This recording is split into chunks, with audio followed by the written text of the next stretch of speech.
ዛሬ ቂያማን አፋጥነውታል ማለት ነው። እነዚህ ሰዎች እነዚህ ወታደሮች ሊያፍሩ ይገባቸዋል። እዚህ ቦታ ላይ የሚመጡት ሰላማዊ የሆነን ለሰላም የተዘረዘበን አካል ለማሸማቀቅ የሚያደርጉት ተግባራቸው ማንነታቸውን የሚያጠፋ መሆኑን ሊያውቁት ይገባል። ኢትዮጵያዊ ሙስሊም መቼም ቢሆን የሚፈራው አንድ ነገር አለ።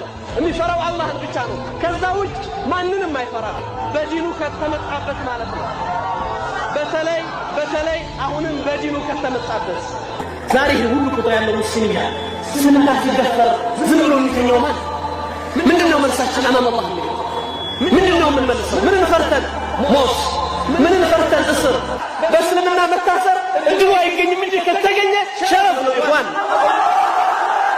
ሞቱንም ካገኘው ኢዝ ነው፣ ክብር ነው። ያን የሚታደሉት የተመረጡ ሰዎች ብቻ ናቸው። አላህ የመረቃቸው ለዚህ ኃላፊነት ያጫቸው ትልቅ ባሮች ብቻ ናቸው። ቁል ላ ዩሰል ኢላ ማ ከተበ አላሁ ለሁ። አሁንም ይህን ስንል ድንበር እንለፍ፣ የሰው መብት እንካ፣ የሌሎችንም እንደዳፈር ህግና ስርዓት መጣስ አይደለም።